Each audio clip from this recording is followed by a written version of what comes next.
This channel does not promote any violent, harmful, or illegal activities. All content provided by this channel is meant for an educational purpose only. Brought to you by V-Guard, co-powered by Sensodyne O Bhimal, বলো কথা কেশরী।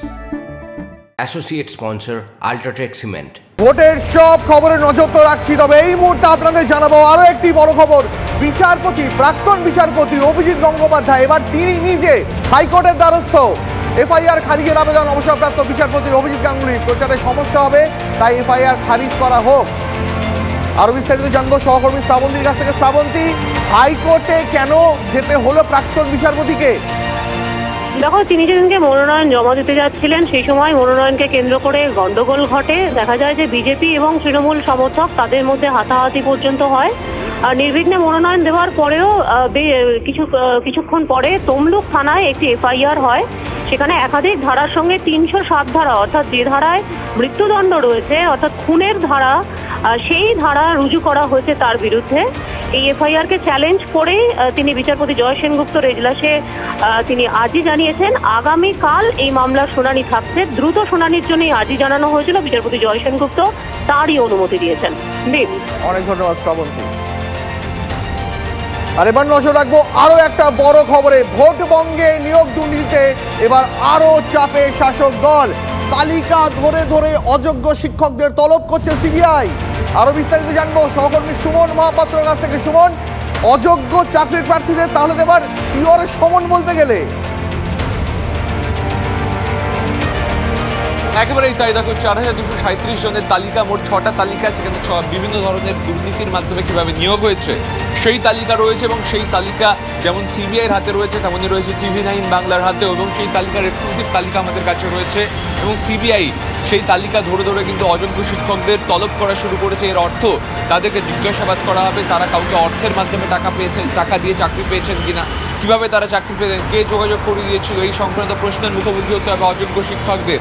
এই অযোগ্য শিক্ষকদের অনেকেরই rule 17 apply করে চাকরি কেড়ে নিয়েছে এসএসসি, তবে অনেকে চাকরি করছেন, কিন্তু চাকরিটা পেলেন কী করে, তারা কোন এজেন্টকে টাকা দিয়েছিলেন, তারা কি শাসক দলের কেউ নাকি অন্য কেউ, এই বড় সড়ো প্রশ্নের মুখে তাদেরকে কিন্তু ফেলবে সিবিআই। এবং তার জন্য সিবিআই যে বিশেষ দল রয়েছে যারা তদন্ত করছে তার তরফ থেকে একজন তিনি কিন্তু রেগুলার বেসিসে এরকম অযোগ্য শিক্ষকদের ডেকে পাঠাচ্ছেন। এবং যে তালিকা আমাদের হাতে রয়েছে তোমাকে বলি দিবে 827 পাতার তালিকা, এবং সেই তালিকায় ভুরি ভুরি অযোগ্যদের নাম যারা বেআইনিভাবে চাকরি পেয়েছেন, যাদের জন্য যোগ্যরা বঞ্চিত, সেই তালিকা ধরে তাদের তলব করার অর্থ এবার ভোটবঙ্গে শাসক দলের চাপ বাড়ছে। তার কারণ এর আগে যে দুজন মিডলম্যান এজেন্ট ধরা পড়েছেন তারা কিন্তু তৃণমূলের যুব নেতা, সেক্ষেত্রে আরও নেতা মন্ত্রীর নাম বেরোবে কি, এই প্রশ্ন কিন্তু উঠে যাচ্ছে। ঠিক সুমন, একদমই ঠিক। এই দিকে আমাদেরও নজর থাকবে, তোমারও নজর রেখো। আসছি পরের খবরে। যে খবরে একটু আগেই নজর রাখছিলাম, আসানসোলের হরিপুর এলাকায়, সেখানে বিজেপি নেতা জিতেন তিওয়ারির গাড়ি আটকে দেওয়ার অভিযোগ পুলিশের বিরুদ্ধে। পাণ্ডবেশ্বর বিধানসভা এলাকায় যাওয়ার সময় এই গন্ডগোল।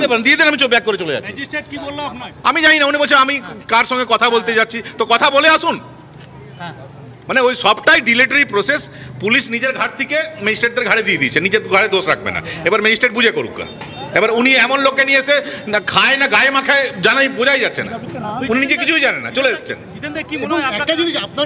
আরে আসল পুলিশের উদ্দেশ্য হলো যে দেরি করানো, আসল পুলিশের উদ্দেশ্য হলো দেরি করানো। পুলিশ ওই কাজটি করে দিচ্ছে। পুলিশ তো আইন মানা কাজ, পুলিশের কাজ হলো যে আমাকে ডিলে করানো যাতে আমি না যেতে পারি, সে কাজটা পুলিশ করে যাচ্ছে এইভাবে। এবার ম্যাজিস্ট্রেট এসছে, এবার পরে দেখুন আবার কাকে নিয়ে আসে। কতক্ষণ আটকে আছেন আপনি এখানে? প্রায় 1.5 ঘন্টা হলো।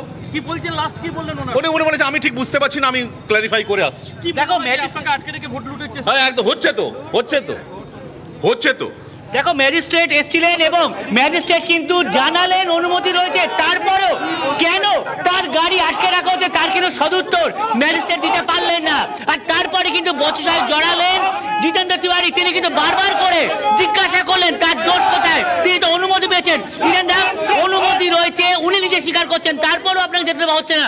এটা তো কোথাও নির্বাচন কমিশন মানছে না। আমি বলছি যে ওনারা তো জানেন ওনাদের আসল উদ্দেশ্য হলো ডিলে করা, আমাকে আটকে দেওয়া। সে কাজটা ওনারা করে যাচ্ছেন।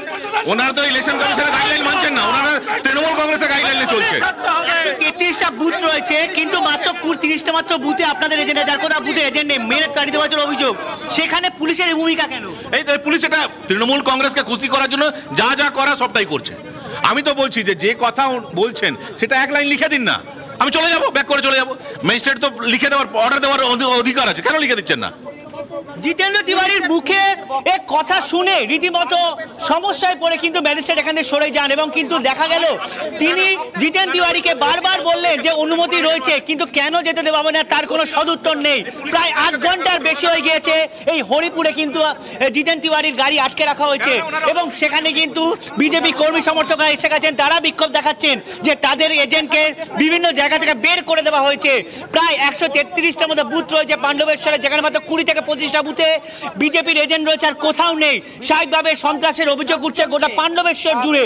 অনুমতি রয়েছে, ম্যাজিস্ট্রেট দাবি করছেন, কিন্তু তারপরও তার গাড়ি আটকে রাখা হয়েছে।